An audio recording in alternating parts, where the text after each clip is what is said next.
All right, as we get closer to the weekend, and this is the weekend before the start of A, the open negotiating period, and then B, the new league year, which officially kicks off at 1 p.m. on Wednesday. That's when trades become official. That's when players can officially sign contracts to move from one team to the other. Last year, I just recall the weekend leading into the open negotiating period, 49ers made some news because they made a couple of what I would consider very difficult decisions with some of the players who've been their standbys. They went to Eric Armstead and they asked him to take a pay cut. They presented him with what the offer that they were willing to give him. He looked at that and said, "No, thank you. Go ahead and release me." They did. He ended up signing a nice contract with the Jacksonville Jaguars. They did the same thing with Kyle Juszczyk, fullback, who at that point had been, to like 7 consecutive Pro Bowls with the 49ers.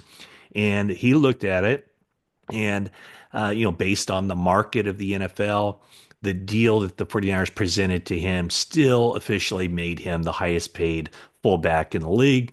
He accepted it begrudgingly and he returned to the 49ers. So, right now, when you look around the NFL, there are some moves happening. Whether it's the trade that sends Deebo Samuel to the Washington Commanders, Devontae Adams being released by the New York Jets.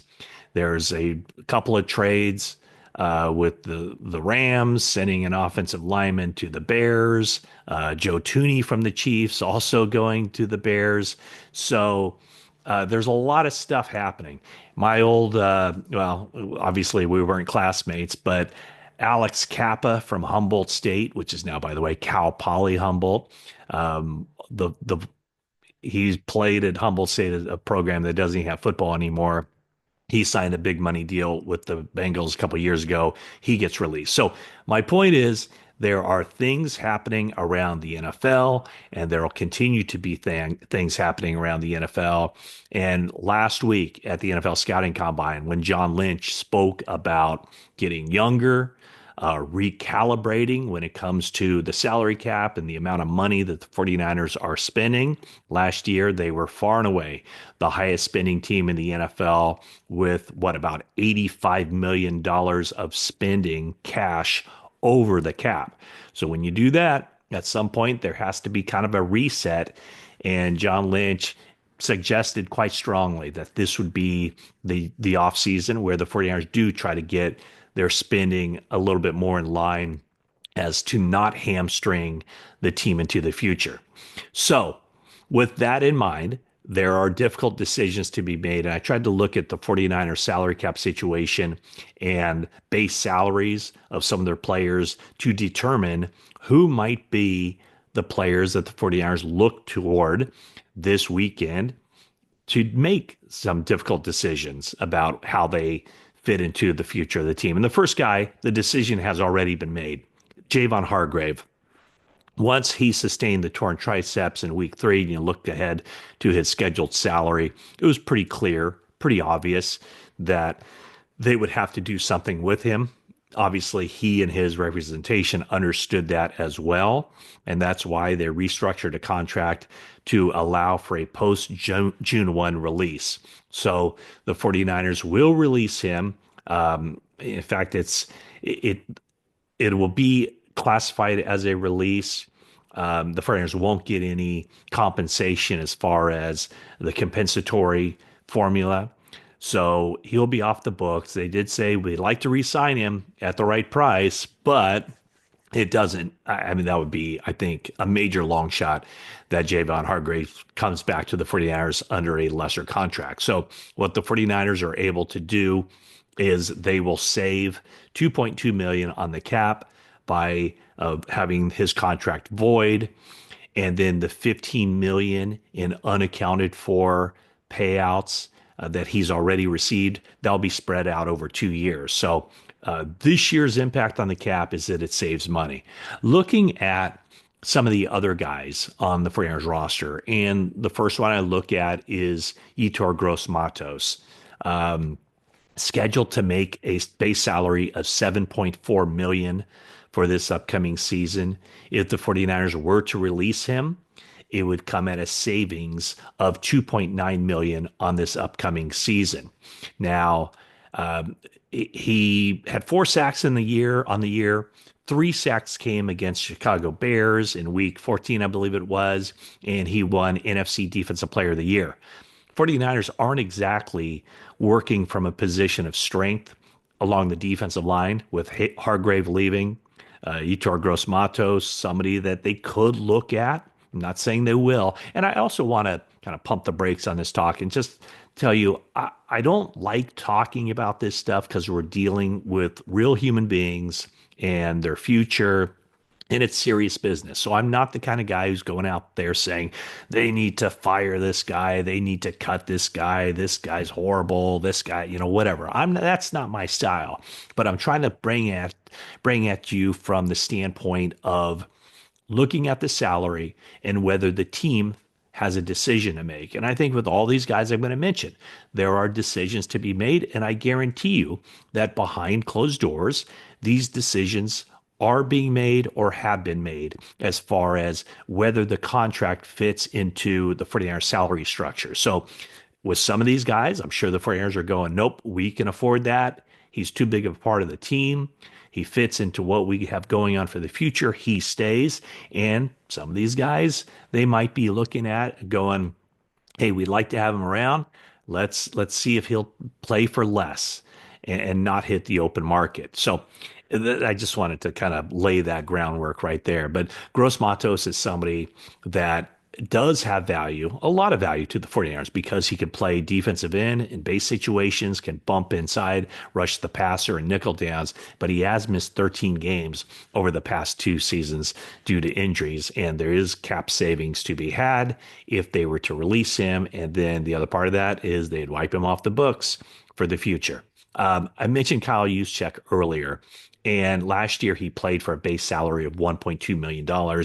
He played very well. He shows no signs of slowing down. Had a really good season. He's now made 9 consecutive Pro Bowls, 8 in a row with the 49ers, but he is scheduled to make $4.6 million in base salary and bonuses. And the 49ers would save $2.9 million on the cap if they made what I would consider would be an extraordinarily difficult decision. So they asked him to take a pay cut last year. He did. He turns 34 in April. Might they ask him to take another pay cut? We shall see. I know he spoke to some reporters after the season and did say that he expressed some level of concern of whether that game against the Arizona Cardinals was the final game he'd play. Really good player. 49ers have been, their base offense since he's been with the team has been 21 personnel. Part of the reason why I had the 49ers mocked with Tyler Warren, the Penn State tight end, a few weeks back was because I could see them making some sort of shift in their offensive philosophy or their offensive personnel groupings. And obviously with Deebo Samuel no longer on the team, 49ers are going to have to kind of reconfigure, rethink what they want their offense to be. Another player, defensive end Leonard Floyd, second on the team last year with 8.5 sacks, behind Nick Bosa's 9 sacks. He signed a 2-year, $20 million contract last year. He'll be 33. So that kind of goes in line with, do the 49ers need to get younger there? The problem is Leonard Floyd was quite clearly the second best edge rusher the 49ers had last season. They can save, what you'd be considered maybe a low amount, 1.5 million on this year's salary cap. So that would also eliminate the contract for next year, wiping that off the books. So he did start all 17 games, was durable. His best position with the 49ers would probably be not as an every down player, but as a situational pass rusher. And again, as I talked about with Hargrave and Yetur Gross-Matos, 49ers aren't exactly playing from a position of strength with their defensive line. They would have to add, potentially second tier defensive linemen. There's been some talk, what if Joey Bosa becomes available. Would the 49ers consider him? Of course they would. The question is, what would the price tag be? It's also a very strong draft in defensive linemen. 49ers will have plenty of opportunities to add defensive linemen, but probably nobody that has been as consistent here in recent seasons as Leonard Floyd, always right around that 8, 9, 10 sack mark for whichever team he's playing for. So Leonard Floyd, someone else to keep an eye on.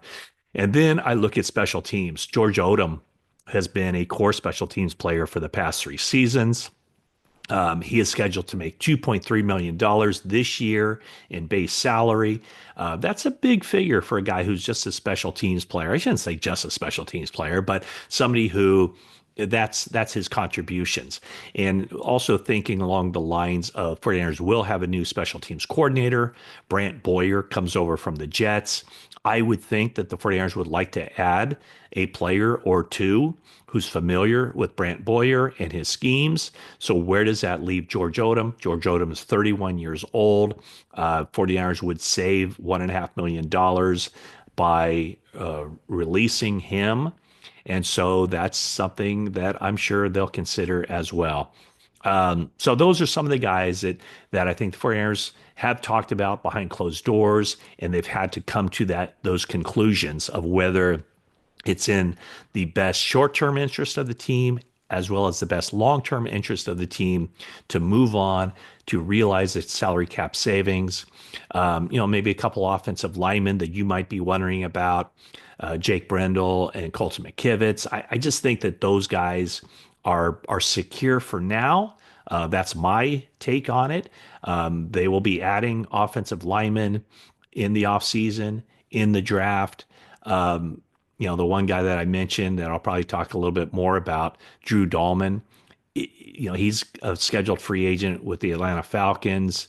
Would the 49ers look to somebody like that, a potential starter where you might not have to pay a whole lot of money for, but who you're going to have to pay, relatively speaking, a sizable sum, more than Brendel's scheduled to make. And then, as far as the draft with 49ers, the potential of adding an offensive lineman. In my most recent mock draft, check it out at NBC Sports Bay Area.com. I had the 49ers selecting Armand Membu from Missouri. He is a right tackle who could play guard. Starting to think that he won't be there. Might not be anywhere near there when the 49ers pick at 11, but that's who I had taking.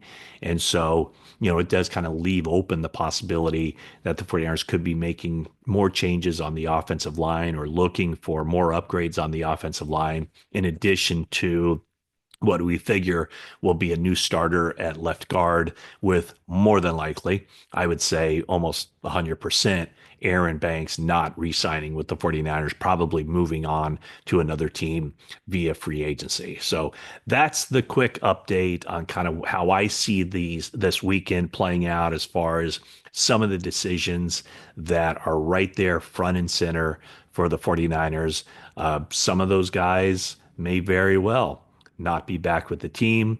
Others will be, but those are the conversations going on behind closed doors as John Lynch, Kyle Shanahan, Parag Marathe try to figure out the pieces of the puzzle as it pertains to the roster, the salary structure of the 49ers this season. Thanks for watching this video. Please subscribe if you haven't already. Leave a like and comment. Would love to hear what you have to say. And that is it for now.